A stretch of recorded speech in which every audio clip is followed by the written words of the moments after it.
سلام دوستان، اسپانسر این قسمت عمارت زیبایی شاین، پادکست ترجیبند، کاری از امیر فرجاد و ملودی فای.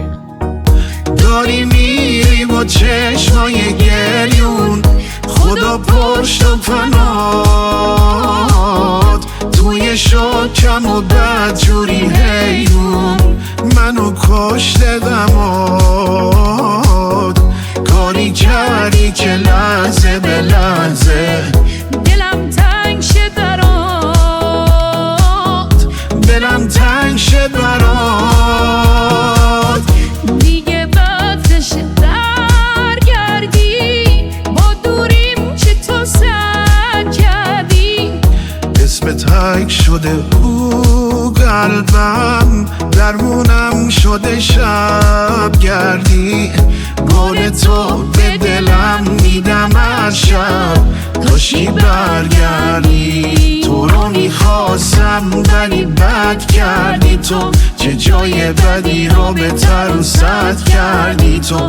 به دلم هم نیستی که برگردی تو.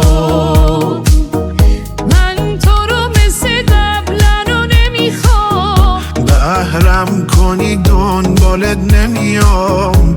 نه دیگه به هر دری بزنی من کوتا نمیام. کبوتر دلم از لب بوم دلت نمیپره، بی خود سنگ میزنی بپرم.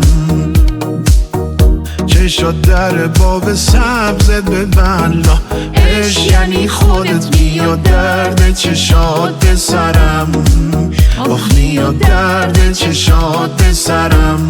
من همه دنیا رو بگردم، مثل تو پیدا نمیشه، نه نمیشه.